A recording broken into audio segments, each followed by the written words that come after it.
Good night. Yes, Martin, good night, and welcome to your favorite online internet radio station, www.sxmtalk.com. Of course, where you get live and serious discussion.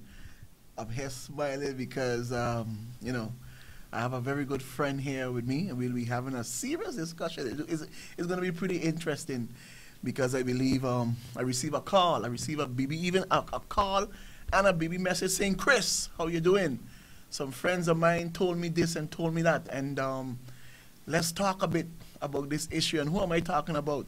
Of course, I'm talking about environmentalist Rueben Thompson, and he carries so many hats when it comes to protecting St. Martin, when it comes to, the environment, when it comes to the national monuments, when it comes to everything that says safeguarding what is precious to here in St. Martin, whether it's the mangrove, whether it's the turtles, whether it's the coastal cleanup, whether it's monuments, whether it's Emilio Wilson, whether it's the ponds, you name it, this gentleman's name is what you're going to hear. But of course, let me welcome everyone to the program. Call a friend, call someone and tell them log on tonight, because as much as he's my friend, I think we will get down a little, how should I say it, hard talkish-ish. But this is not a topic for that. But anyway, Ruben, good night. Welcome to the program again. Well, Chris, good evening. I'm smiling myself because, it's good to be here with you again and good to be here with your listeners and viewers. I was here once before, and I very much look forward to being here again. And, it's good to be here with you again so short after I was last here. Yeah, but I must tell you this, though. The last program that you and I did, you seem to be getting the most hits because you're all the way up to about 60 to 63 views since we have loaded everything up with our new look, with a new website. So Chris, to tell you the amount of calls that I had about this, I was surprised. Seriously. A lot of people spoke to me, a lot of people view, and they said, hey, I enjoyed the program with you and Chris. So I guess we touched on a lot of interesting topics. Definitely. And I hope to do so again. I always know that you have something surprising in store, so I'm looking forward to what you have in store for me tonight. You're one of the individuals that I have to be on my Q's and P's and crossing the T's and dotting the I's, because I know when you come with facts, you come with information, and you say it as it is, you mean what you say, and you say what you mean. And let me say it from here. In no way whatsoever, right, have I tried to belittle, your statements or anything. My point, because I wouldn't say it was a heated discussion, but it was a point of exchange when you was bringing across your point, and I was saying, and I was trying to bring across my point. I hope you didn't take it personally, what I meant to bring across. That's the reason why I said, you know what? When you said, Chris, I'm willing to come back, and I say, Rube, come on, let's talk and let us discuss. And what are we talking about? Of course, we are talking about the Emilio Wilson estate, the whole Emilio Wilson, all that we are hearing lately in the media, when it comes from government, when it comes from your person, when it comes from all the blogs and stuff. That's what we are talking about. And I think one of my first shows that I did here on the program, since we have our new look, I spoke about the causeway, I spoke about Emilio Wilson, and I spoke about different things. And I believe, like you said, you had some of your friends called you. And I know that I would know exactly the part that they called and they told you about when I said, my friend, he's my boy, Rueben Thompson, but I can't agree with him on this one when he's out there congratulating government for purchasing, spending 17 million to purchase Emilio Wilson estate. And you said you're going to come, you want to clarify this statement. And let me say it, yes, I've been through the Facebook page of your person. I looked at it. I looked at the pride also. And yes, you did say, and you mentioned it over and over and over in many of your statements, that you're still committed and believe that the whole Emilio Wilson in its entirety should be purchased. So I'm making that correction now. Yes, you did say it. I appreciate that. However, Mm-hmm.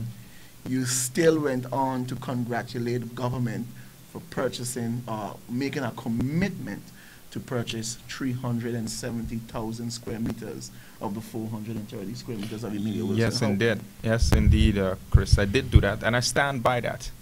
Much like I stand by the fact that we have urged government from since 2005, we have lobbied government to purchase the entire Emilio Wilson estate, and we stand by that. The entire Emilio Wilson estate is a little more than 430,000 square meters, and we urge government to purchase the entire Emilio Wilson estate. Now, I believe your specific issue, Chris, was that I was congratulating or commending government on doing something that they're supposed to do. But Chris, you know, as an activist, I am always in the media urging government to do certain things. I am berating them for not doing what they're supposed to do. So I often challenge them to make them, you know, do the right thing. And you have to realize, Chris, that those people that are in there, they're not in there to rule us or to govern us. They're in there to represent us. They are our representatives. At the end of the day, and I said it on your program before, we are our own government. Right. We make the rules. So when we are unhappy, we need to let them know that we are unhappy. You agree with me? Definitely. But when they do something right, and it is not often that they do something right when it comes to the environment, we need to let them know that they're doing something right, and we want them to continue in that way, which is why I congratulated them. Okay. I said that it was, and if you listen to the media at that point in time, I said that it was a good first step, and we encouraged them to purchase the rest of the estate as well for protection purposes for the people of St. Martin. One of my statements at that time was, it is great that government is purchasing 370,000 of the 430,000 square meters, but it is unfortunate that a developer has opted not to sell the remaining 60,000. So at no point in time, and I've heard it said, you know, from various corners, at no point in time did the environmental organizations settle for less. No, we see this as a first step. And we do not support any residential development of the estate whatsoever. But one must realize that up to a couple of months ago, there was virtually no talk of having a protected area of St. Martin. And now there's talk of purchasing 370,000 square meters for the people of St. Martin. That sets a precedent. And that is a good first step. And they should be encouraged to go ahead and take additional measures. You know, Ruben, I would agree with you because, like I said, we did speak. And after our conversation, you know, I went and I did my research and I looked up at all that you're saying. And what you're saying, you're absolutely correct. However, I take it from a different angle, and I told you that I see it from a different angle. For me, government has a responsibility. Not only should they want to do the right thing, but they have a responsibility, Ruben, to be right to the people. Not only to be right, but to be honest with the people. Okay. And when government says something, they should mean what they say. And say what they mean. It shouldn't be, you know, a nice speech or a nice talk for the public consumption at one point in time, and then later on it is something different. What am I talking about? Let me just read a little piece for you. Okay. All right. And I know this is what spun our conversation to where we are here today. Here's the article. I still have it here in front of me. Wednesday, July the 11th, 2007. You also have this up. Yes, I do. Okay, on your page. I'm just going to read a little piece. Emilio Wilson Estate Permit Denial Upheld. Phillipsburg. The entire Emilio Wilson Estate, comprising plantation, industry, and Golden Rock, will be added to the monument list for preservation. No development will be allowed on the estate except for Link 7 roadway construction and other public necessity. Now, and I said it clear on the program, what does entire means? Okay. What does it mean? So, in keeping with that, the entire Emilio Wilson estate is indeed a monument. Right. It is a protected monument. Good. Right? Good. So, you know, Chris, you and I are on the same page because this is what government promised and this is what we're trying to keep them to. Right. Which is why we see the purchase of the 370,000 square meters as the first step. It's and not right entire. now, no, it's not entire. That's why we see it as the first step, and we're waiting on the second step. We're waiting on the second step to purchase the rest of it. That is what we are pushing for. Let me ask you this question, Ruben, because like I said, you made me do research. And when we had a conversation, because I also said the monument list doesn't exist. It doesn't mean anything. It doesn't hold no water. It is just there for being their sake. So I went and I did my research. And there's a number of monuments or a number of protected sites on a monument list. For example, the Roman Catholic Church in Phillipsburg, the Methodist Church, the Guava Berry Emporium, the Courthouse. You know, there's a number of areas that's on the monument list. Let me ask you this, Ruben. What does it mean for a rock, a tree, a building to be on a monument list? What does that mean? Well, you know, Chris, let me start a little bit more about the history of the monument list. If you look at the development on St. Martin over the past 40 years, we've lost a lot of our, not just the natural heritage, but a lot of our cultural heritage too. We've lost a lot of our man-made monuments. You have to remember that these rock walls didn't just, you know, what we call the slave walls, the dry rock walls, they didn't just appear out of nowhere. They were built by our ancestors. A lot of the old houses that you see in Phillipsburg or in the neighborhoods, many of those that you see on the monument list were built by our ancestors. So in tribute to what they went through and what they accomplished, people have been pushing for at least the past 40 years to protect these monuments. A couple of years ago, some of my colleagues in monument organizations, they managed to get a couple of areas, a couple of buildings put on the monument list. What this means is that if you own a monument and you want to alter it or you want to build in addition to it, you have to request special permission. So you get a special permit. You have to request a special permit. And you have to abide by certain rules. Not any and all activities surrounding a monument will be allowed. For instance, if you have a specific monument, let's say the courthouse. If the courthouse was supposedly privately owned, it's not in this case, but suppose now it was, you couldn't just go there and knock it down if it's on a monument list.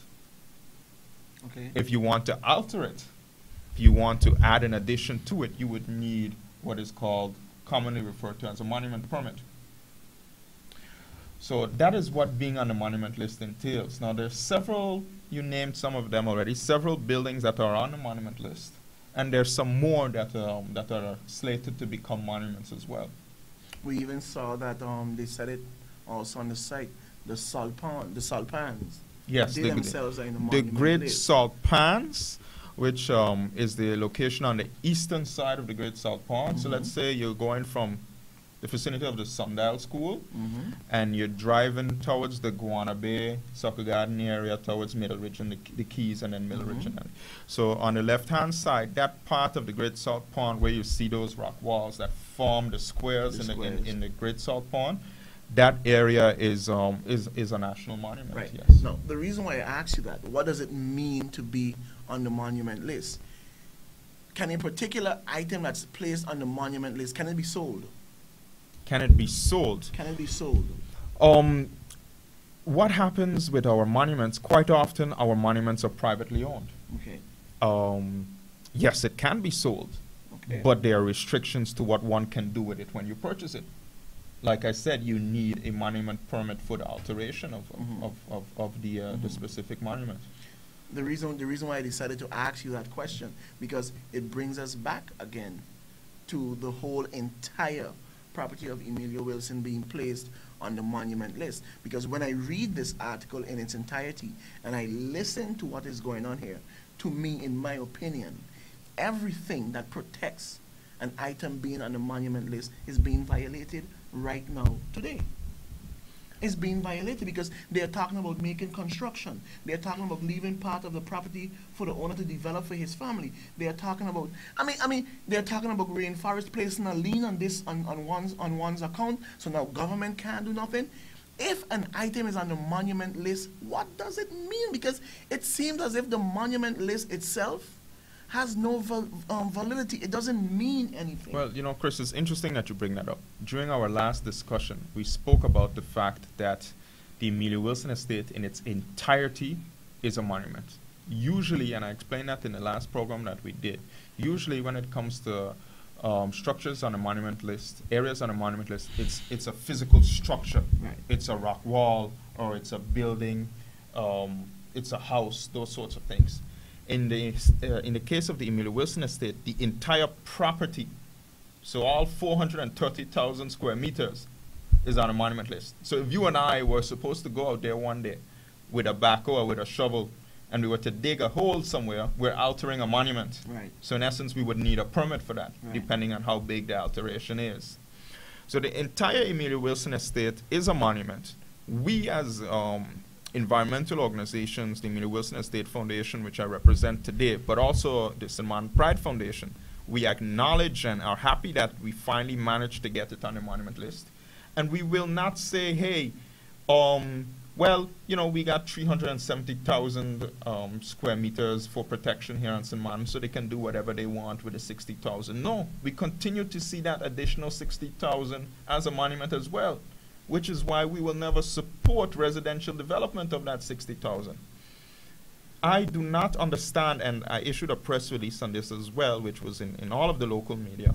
I do not understand why the current owners of the estate opted not to sell the entire estate to government. Why? You understand that for years we've been fighting to protect the Amelia Wilson Estate. The owners only obtained the Amelia Wilson Estate, mind you, Chris, after this article that you just read a paragraph of, after government had already decided in 2005, Right. in 2006, That it should be and on the in monument. 2007 that it is a protected area on the monument list. After that was decided by government, the owner went and purchased it, knowing full well, or let's say obtained it, knowing full well that the area was slated for protection. Now, I've said it time and again, and I need to find a new description for it.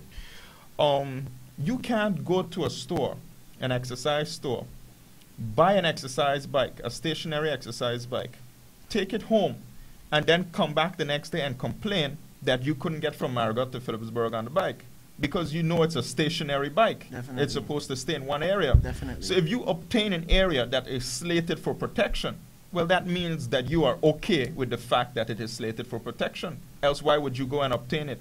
Right. You understand what I mean? You see, So- I follow you clearly. I so- understand exactly what you're saying. So to go back to the central issue, we want government to purchase the entire Amelia Wilson Estate. We are happy that they purchased over 80, that they made the commitment, I should say, to purchase over 80% of the Amelia Wilson Estate. And we lament the fact that the owners have opted not to sell the rest of the estate, but we urge government to pursue any and all legal and financial means necessary to secure that part of the estate as well. You may ask why. Some people say, well, you're getting, for St. Martin, you're getting the majority of the estate protected already for the people of St. Martin. Why not leave the owners have something? First reason, I just mentioned that they knew it would be slated for, that it was slated for protection. Secondly, Chris, we had over 49 plantations here on the island of St. Martin. Over 49 plantations here on the island of St. Martin. And we have divided and lost so many of those plantations. Now here you have an area which is practically the last undivided plantation left. Compared to all of the other plantations on the island, it has remained relatively intact. Why go and divide that plantation? Protect it in its entirety. And we stand by that, and I will always stand by that, and so will all of the environmental organizations which I represent. And here is why I was ranting and raving the other night when I said, because based on what you are telling me, based on what you're saying here right now, when you said from since 2005, and then you also give the example with a stationary bike, they knew it was placed on the monument list. And this is the reason why St. Martin, and also for the Santana that posted that piece underneath saying that I should apologize to the MPs and the former commissioners, right? That the monument list doesn't exist and it doesn't mean nothing because of what he said a while ago. If that was the case, for example, why is it, Ruben, that today they can't go and build on the last peninsula, that section of Little Bay, where the fort is? Why can't they do something on that? Well, you know, that is different. St. Martin, we have what is called zoning legislation. Mm-hmm. And zoning legislation, in Dutch they call it bestemmingsplannen. Zoning legislation, it entails that government can make plans to allocate certain pieces of land, privately and publicly owned. So privately owned, but also owned by government, allocated for different purposes. They can allocate a piece of property or a whole neighborhood for residential purposes, or for commercial purposes, for industrial, although we don't have any industrial activities to speak of on St. Martin large scale then, or for conservation purposes. Now what happened in the case of the Fort Amsterdam? Fort Amsterdam was sold, I believe it was in the 1960s or in the 70s, somewhere around there. It was in any case, it was before my time. Government at that time, yes, government at that time sold it. And the sale of that is questionable as well, because at that time it was supposedly crown property, so it wasn't government's own to sell. But they managed to get the meetbrieven and everything in order. It was sold to, Little Bay Resorts. But our government came back in the 1990s and they started a court case against the developer. The developer started a court case against government. I don't remember exactly how it went, but government drafted a zoning plan for the Fort Amsterdam area. So it's the onlyest area in St. Martin that currently has a zoning plan. And in the zoning plan, it states that that area is a protected area. So the Fort Amsterdam area, even though it is now privately owned, it is a protected area, which is a great step because it sort of, to a certain extent, rectifies the mistakes of your previous government. And then you draft a plan, you say, okay, fine. Government sold you that monument back in the day. It is a historic monument that is of value for not just St. Martin, but the kingdom in general. We're going to zone that. So you can own it, but you can't just go and do whatever you please. So then let me ask you this question then, and you correct me if I'm wrong, Ruben. By placing property or a building or a rock or anything that is deemed a monument on the monument list, doesn't that signify that you're placing such items, such structure there for its protection? For its protection, of course, but you need to realize that you have to make a distinction between something that is zoned and something that is on a monument list, because those are two different things. But we are protecting such item. We are protecting such entity. But the Emilio Wilson estate is on a monument list. For protection. For protection. What does but protection the mean, second step that government had to take, Chris, and they didn't do that, and this article refers to it as well, is they should have zoned it. Yes, this article also did refer to right? it. They should have zoned it because that's what we've been pushing for. So the Emilio Wilson estate is on a monument list. Government has repeatedly indicated that they were willing to, they intend to conserve it for protection purposes, for our natural and cultural heritage. And they also passed a decision saying that they would make a conservation zoning plan. All of these things were said. It just hasn't happened yet. Which is why if you go back in the media, over the past couple of years, you would see that the environmental organizations, particularly the Emilio Wilson Estate Foundation, has consistently said, government, you made commitments on the 20th of September, of 2005, you made commitments in June of 2006, June of 2006, and you made commitments that you were just reading of in July of 2007, and again a couple of months later in 2008. The commitments they also made commitments also in this year when Member of Parliament Frank Richardson drafted a motion also to protect. So that motion wasn't passed, but those that have the majority in government right now, they all supported that motion. So and that motion, Chris, if you recall, it said that Parliament was in favor of protecting the entire Emilio Wilson estate and zoning it. So our position, as I said to you earlier, Chris, has not changed. We're happy government has purchased some of it, but they need to keep to their word, purchase all of it, and not just purchase it for purchasing its sake, but to make sure that it's there for protection purposes. One of the things, Chris, and you know, when you get me started, I don't stop. Go so ahead, just give me a second. One of the things that we want to make sure doesn't happen now is that government first of all, we hope that government succeeds in this purchase because there's something else playing behind the scenes now. Yes. So we hope that is cleared up, and we have to discuss that subject as well. We're going to come into it. But we do not want to be in a situation whereby government purchases it and then still allows these foreign investors to carry out this amusement park there, because as you know, these people from the amusement park are trying to meet with government. So we have to make sure to push government to stick to their commitments and purchase it for the people of St. Martin and not for some foreign mass tourism commercial project. So we're constantly fighting a war. And with government's commitment to purchase 370,000 square meters of the estate, we haven't won any war. We've won part of the battle, but the war is still very much on. You understand what I'm saying, Chris? Yes. So for me, it is still a battle, a war that we need to fight, and actually I'm busy doing so every day.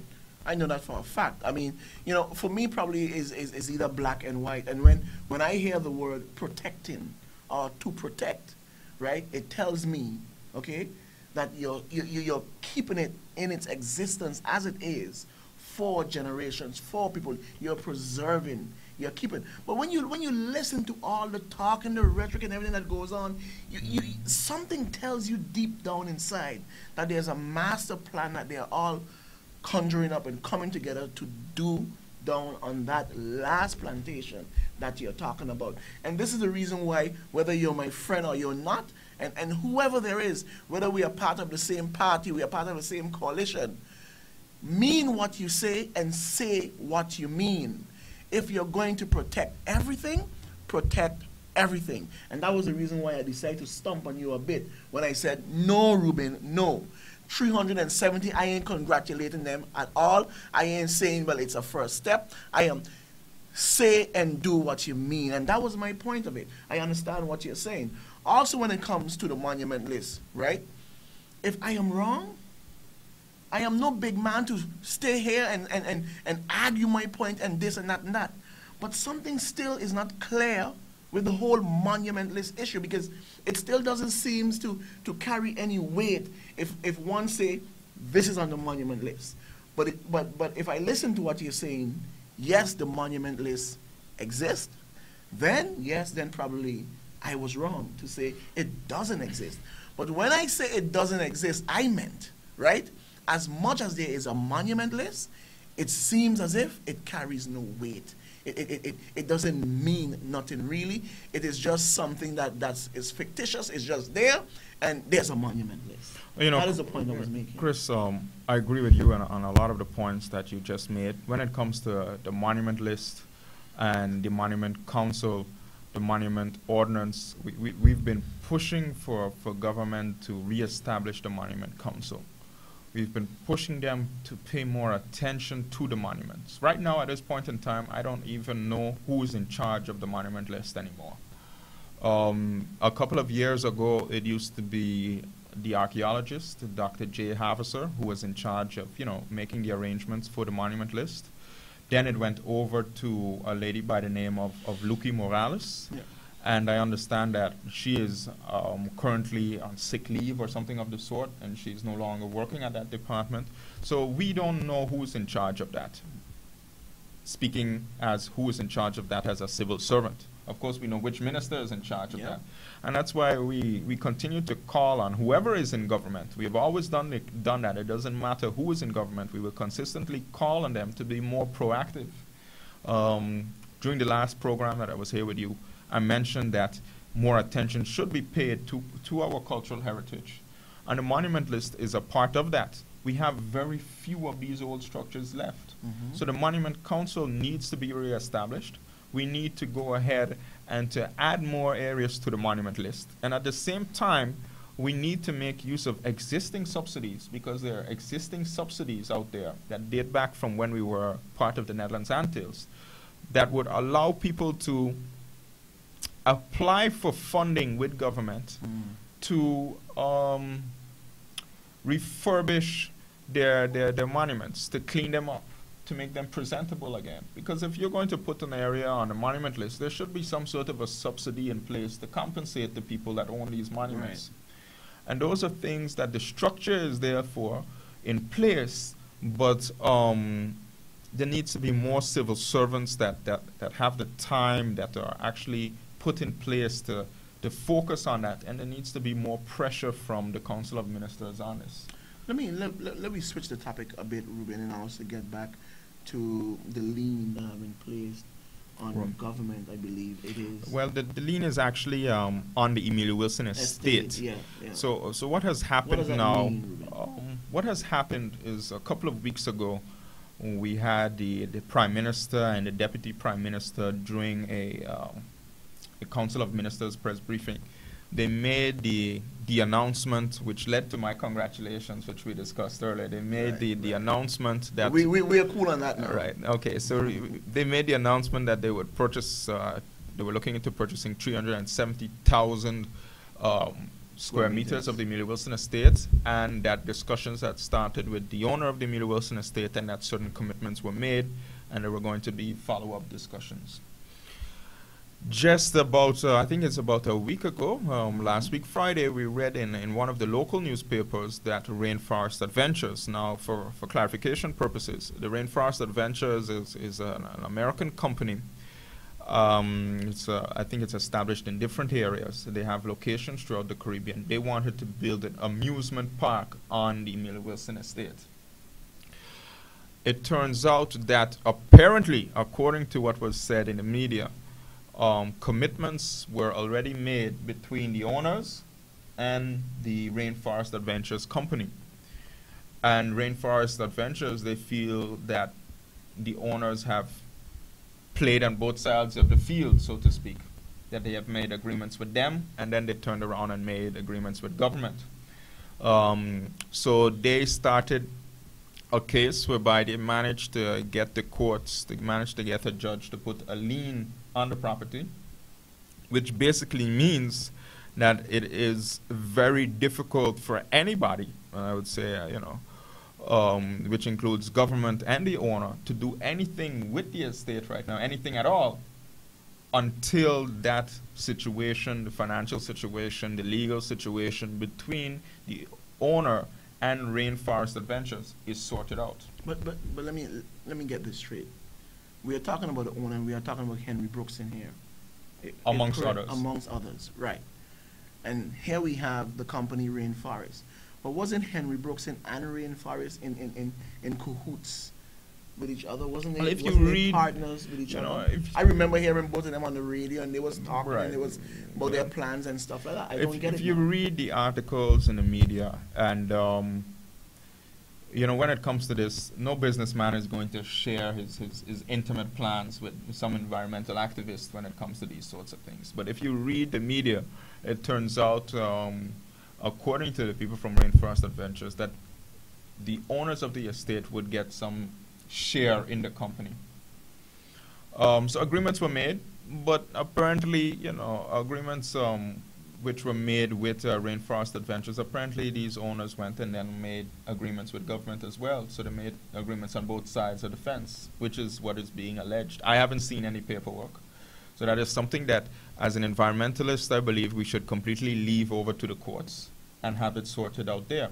But that should not, and I read an alarming piece in the newspaper today, whereby our Prime Minister says that government does not want the Emilio Wilson estate to be dragged out in a long court case. I hope that, because you can read different things into this, I hope that this doesn't mean that government will step back on its commitment. You understand what I mean? So I read that and I was somewhat alarmed. So we will once again, I will do it now, urge them to stick to their promises and keep their commitments, and that entails purchasing the entire Emilio Wilson estate for protection purposes. Let me ask you this question, Ruben, because I know that you have stand up for many environmental destruction that you have seen happening on St. Martin. For example, when we look at the West End and the pond that was there, I remember I looked at the video, I saw the destruction, and you were there and you was talking about it. Tell me in your gut, tell me in your heart, really, what are you seeing when you look at Emilio Wilson and all that is happening right now? Because for me, I am seeing that it's a losing case for the people of St. Martin.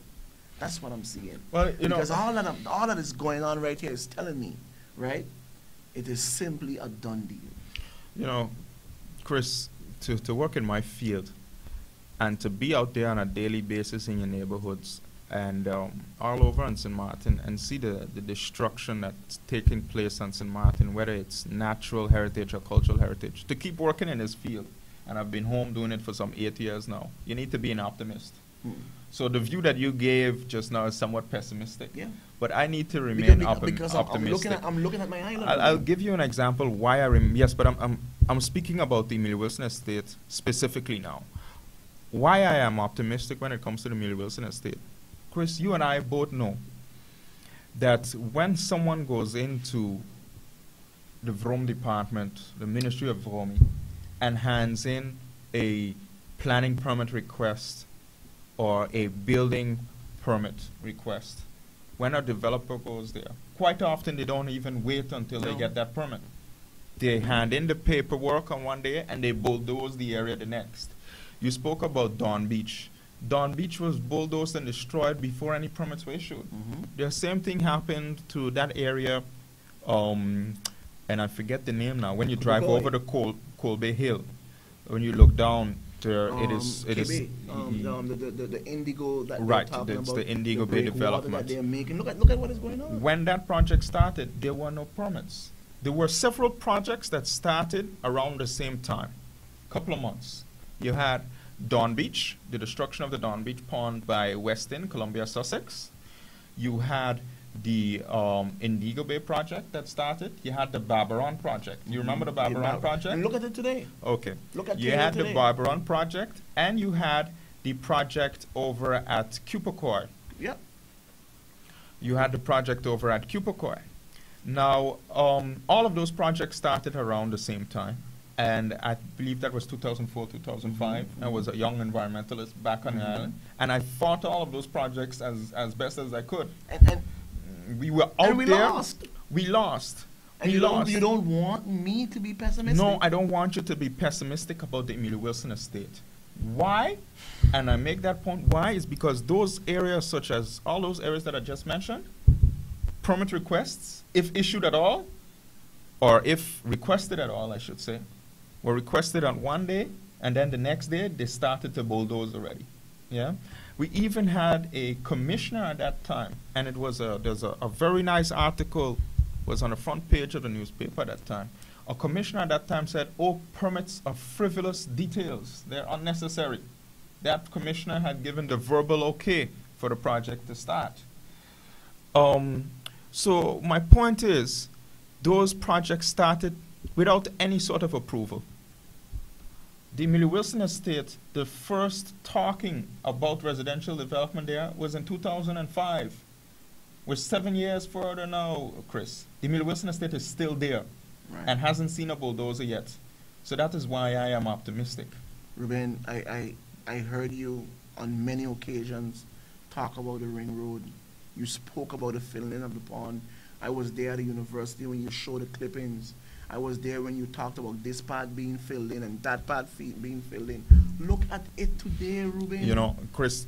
And you don't want me to be pessimistic. You don't want some. Look at all that we have been fighting and we fought for. Look at the outcome. You need to be optimistic. You need to have some sort of hope. You need to be realistic as well. No, Chris, you need to be real, because if you're pessimistic, you know what is going to happen if you're pessimistic? You're not going to fight the battles. Because then there's no hope, Chris. But can you understand why I understand. I fight this battle every day. I fight this battle every day. And if I was to become pessimistic, I wouldn't do it anymore. So you spoke about the ring road, and you know, just the other day I had look at it. I had a bit of a slap in the face the other day. Those are going to put more dirt on what? Chris, I had a bit of a slap in the face the other day. A young lady came up to me, and you know, she's not that much younger than me. She's in her 20s. She said, "Mr. Thompson, you're fighting this Emilio Wilson Estate thing, but I never heard you said anything about the ring road." I said, "Excuse me?" She haven't been listening. I said, "Listen, let me tell you something. The ring road project is something that we brought up before the first grain of sand went in there." Yep. Yeah? And that goes for the causeway as well. I was warning about the causeway before they started with the ring road. Yeah. So the environmental organizations, and when it comes to the ring road, it's primarily St. Martin Pride and EPIC, which I represented in that. We spoke about the ring road not being a necessary project. Yeah, it's a waste of money because it's not going to solve our traffic-related issues. And we spoke about the damage that it would do to the Great Salt Pond, which is really the mother of our nation. Mm-hmm. If it wasn't for the Great Salt Pond, Chris, none of us would be here. All of us that are here today on St. Martin, whose ancestors were forcibly transported over here, were transported over Because here of that? because of the Great Salt Pond. Yeah?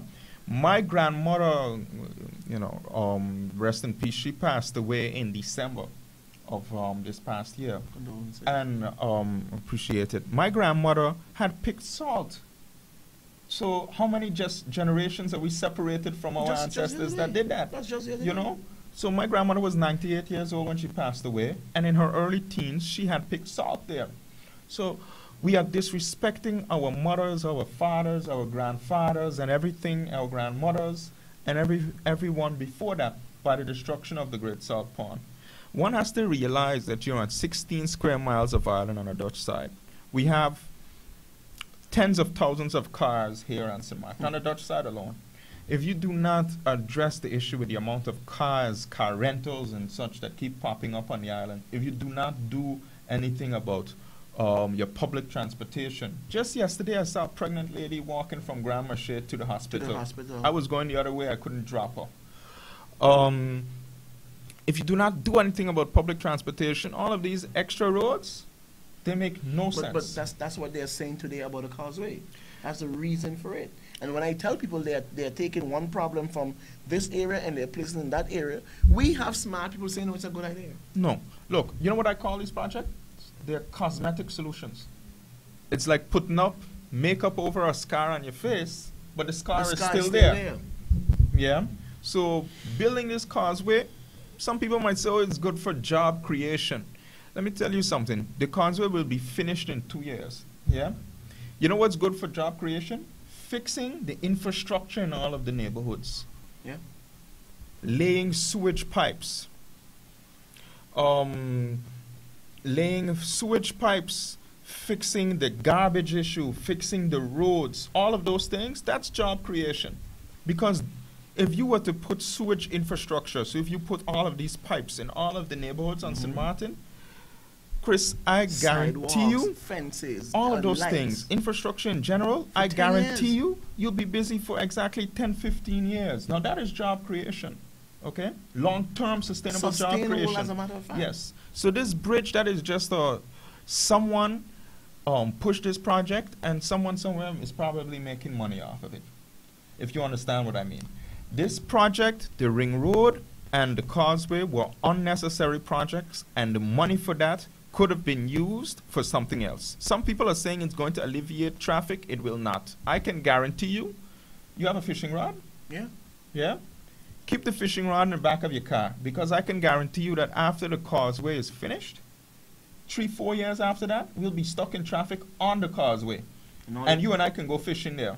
If we're stuck behind each other, we'll sit down on the roofs of the cars and go fishing. We get renowned companies coming from Breda in the Netherlands coming down and doing impact study and environmental and telling you how it would add this, it would add that, and it would bring this, and it would alleviate 60% of the traffic. These are multinational. If you have a company, what is your ultimate goal of having a company? Make a money. business. Make money.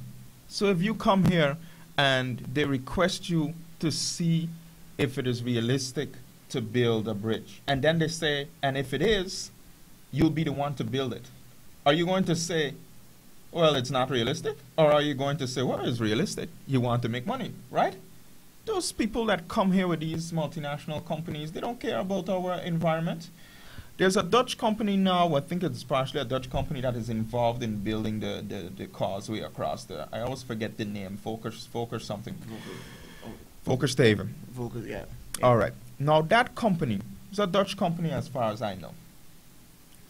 The dredging and the filling in that they're doing in the Simpson Bay Lagoon, without any sorts of silt nets and barriers around there, You think they could get away with that in any Nowhere developed else, country? nowhere You else think in they the can world. do that in a country that they're They established? can never do that in the Netherlands. Why do they come and do that here? Because our environmental laws are not strong enough, and because no one but the environmental organizations are putting their foot down to say, do it better. Government has to make sure that they use the best practical means to carry out these projects, and that is not taking place. They couldn't get away with that anywhere else. No, We're being used and abused, Chris. No, we are being raped. We are being sodomized. We took a oh my goodness. We took a walk down in that area. We filmed that area, and I looked at it, and tears. Literally, Ruben, came to my eyes because I said to myself, look at what they're doing. I encourage. Look at what they're doing, and I was hurt. And you know what? I promised that I would not say anything about the causeway again, and here am I still talking about it. Well, you know, it's a subject that you know, if I could, I would drive by there and close my eyes, but I might hit into something. But look, just the other day I was on Facebook, and I ran into a video that was made by Mr. Dwight Baran. Now, Dwight is a friend of mine. Dwight always says to me, you know, Ruben, I was an environmentalist way before you came back home, way before you even left home. Yeah. And he had a video on there. And the video that he had on dated from 1989. I don't know if you had a chance to look at it, Chris. I looked at it. But it was St. Martiners protesting the filling in of the Simpson Bay Lagoon. And I saw Member of Parliament Lou LaVace in the back with his hand saying, no. There were a lot of St. Martiners on that video. And I was looking at it, and I happened to be visiting my parents. And I found myself on that video too. There's a picture of me, and there's a part of the video in 1989. How old you were, man? I was about 7 at that time. And you were in it? I'm in it with my brother and my mother.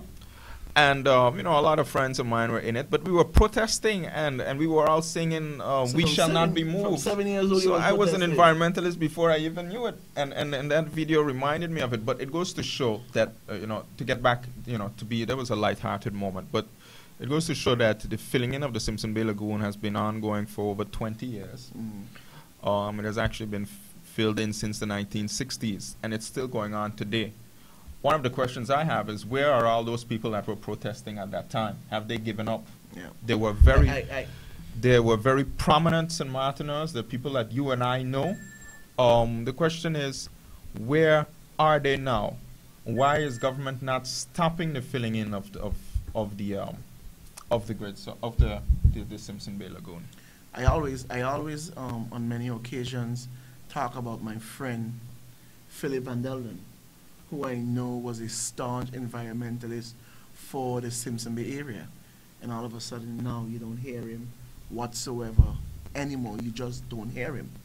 But let me also ask you this question, Ruben. I don't know if you managed to listen to, not this week, I think it was last week or the week before, a press briefing from the Deputy Prime Minister when he said there are preliminary talks with a Brazilian company that is you know, mastered in building tunnels. You know, it goes back to what I said to you earlier, and I listened to that. That particular press briefing, and I read it in the newspaper. And interesting statements. It goes back to what I said earlier. These projects, additional roads. Now, a tunnel is a road. A bridge across the lagoon, that's a road. The ring road. Those sorts of things, they're cosmetic projects. They're cosmetic projects, and they will not resolve the traffic issues that we have here on St. Martin. We need to do something that might be, how you say that, politically unpopular. But we need to look at ways to discourage people from buying 3-4 cars. You'll never come to the point, you never have to say, hey, you're only allowed to have 1 car. But you increase your taxes on your 2nd and 3rd cars, also depending on the size. It has been done in other countries. It can work here. But it's a matter of political will to do so. It's a matter of political will to do so. And those sorts of things, they need to be done. We need to look at doing something about the amount of cars on St. Martin, the car rental agencies that keep popping up. If a car rental agency wants to renew its fleet, there should be legislation in place which requires them to have X amount of the cars that they have exported away from St. Martin before they bring in new cars, because else you will have all of these cars here all the time. Public transportation needs to be resolved. We spoke about that there are certain areas where buses don't even go. Those sorts of things, all of those things need to be looked at. Carpooling for your larger companies is something that needs to be required by law. If you run a casino, you run a large hotel, you run the airport, you need to be required to provide transportation for your regular staff, meaning that there should be a staff bus going to the different neighborhoods. You do see that some companies are doing it right now, but it needs to be something that is encouraged more. And one needs to look at all of those options and execute those options before you go into building a bridge, building a causeway, or building a tunnel. That goes back to the Amelia Wilson estate as well, because one of the things that you read up just now, and my heart skipped a beat, is Link 7. Link 7. We as environmental organizations will not sit down and welcome the building of Link 7 through the Amelia Wilson estate. Link 7 is another unnecessary link, another unnecessary road. So we will not support that. Of course, you're in the cul-de-sac valley, you need an extra road to get out of the areas in case of calamities, but also to alleviate the before and after school traffic. Those sorts of things need to be addressed. So one of the things that we do recommend is that if you look at Milton Peters College, behind Milton Peters College is Weymount Hill, and there's a link that is planned over there, part of it is already cut, which is Link 6, which is over Weymount Hill, going into Dutch Quarter. Pursue that. You will alleviate traffic to a certain extent, because Dutch Quarter is, many people call Dutch Quarter part of the heart of St. Martin. There's a lot of people that live in Dutch Quarter and Middle Region, so it will alleviate traffic to a certain extent there. And there are a lot of people from the French side coming to school with Milton Peters and such as well. So you will alleviate traffic in that sense. But also, one should look into the possibilities of opening up the road over the Marigot Hill. See what those possibilities are. Explore it. There are people that are not happy with that. Of course, you have that. But these sorts of avenues should be explored before you go into spending taxpayers' money on building additional roads which may not be necessary. Let me ask this question, Ruben, and now you may have to put on your environmentalist hat, even though it always on for me, as much as you will be representing this organization and this one. And I was driving with a friend today, and we took the back road where we went around the area in the Sacred Garden area to get back to South Reward, St. Peter's area. So we came out, we went round, and I said to him, I said, in this day and age, 2013, we are coming up next year, God spare our lives. And as yet here on this side of the island, we are still throwing plastic bottles, glass bottles, all in the same garbage bin. What is it going to take for us to wake up one day and realize that we need to start to recycle these sort of things? Plastics go by plastic, glass go by glass, aluminum go by aluminum. You look at certain sections on the northern side of the island, you will see these large bins with green and red and yellow and orange. You have people now knowing that they're going to take their plastic bottles and they're throwing it in the green one. They take their glass bottles, they're throwing it in. What is wrong with us on this side? Well, what is happening? The landfill is something that, first of all, it should have never been started, particularly not in that location. We've been pushing for government to do something about our solid waste management and our sewage management for years, for decades. The landfill keeps getting higher and higher. It's growing bigger and bigger. That's an issue. Solid waste management is something that seriously needs to be addressed. So we have encouraged government, and we continue to encourage them to look into the possibilities of recycling, to look into the possibilities of reuse, to look into the possibilities of composting, all of those sorts of things. And a couple of years ago, government was looking into a waste-to-energy project, gasification. All of these sorts of things need to be looked into, but we need to act now. We need to act now. Because again, it comes back to when you say, no, Chris, You shouldn't be pessimistic. You should be optimistic.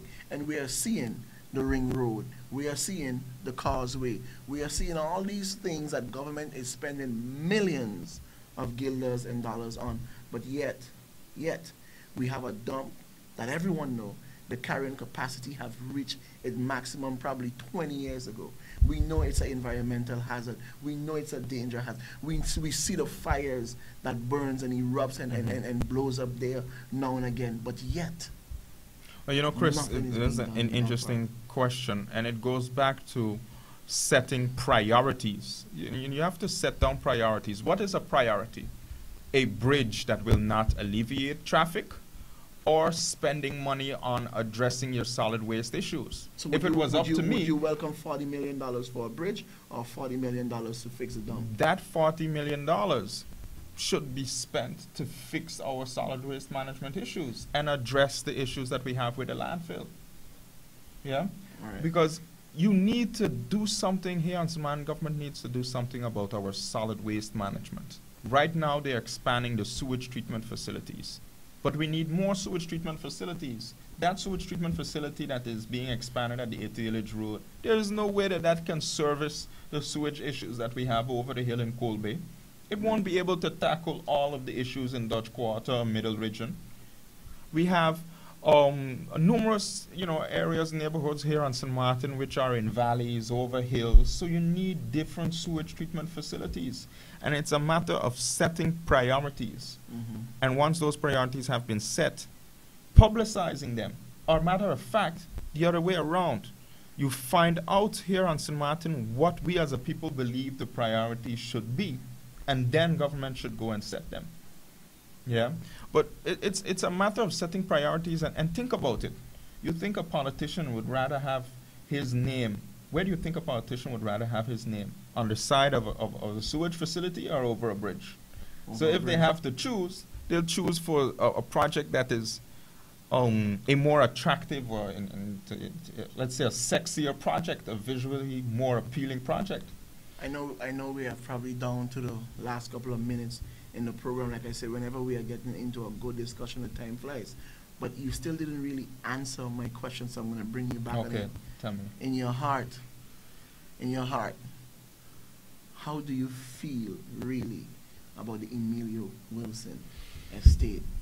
Tell me, Rueben, what your heart tells you when you see all that is going on, hear all that is going on, and what you know that is going on. When it comes to the Emilio Wilson estate, Chris, I'll say this. It's a battle that we as environmental organizations have been fighting for a number of years. There are colleagues of mine that fought this from when I was a little boy, fighting for the protection of our natural heritage.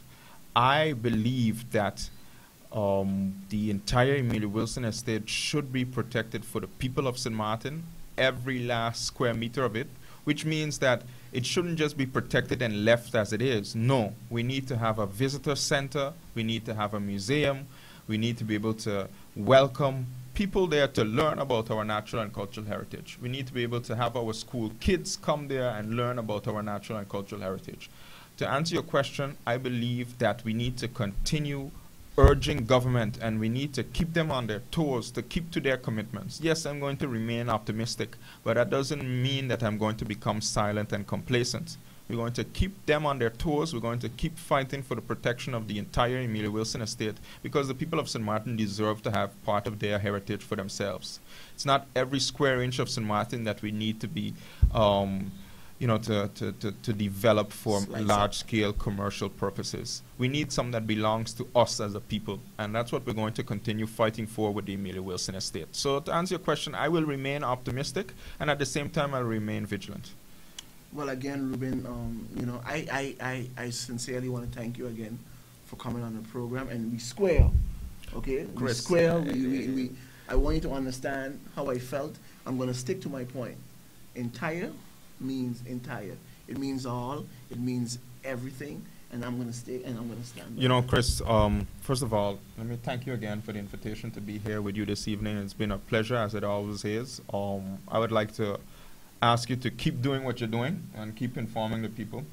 And you know, it's a battle that needs to be fought from different ends, and there's a lot of things that you tackle, and I'm always willing and available when I'm on island to come here and to discuss the issues with you. So I'd like to thank you, and I'd like to say and wish your viewers and your listeners a good evening and a good weekend in advance. It's almost weekend, one more day, and then it's weekend. So all of the best, be safe, and I look forward to seeing everyone again and being here again in the future. Thank you very much, Rueben. Imagine people, there you have it, another interesting program. Take care of yourself. God bless each and every one of you. Goodbye.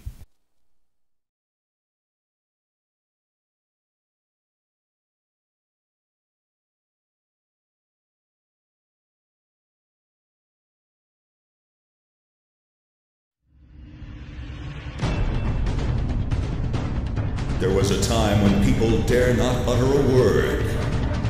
There was a time when people were in the dark and searching for accurate information. Just when all hope is lost and frustration hangs in the balance, SXMTalk emerges and broke the silence.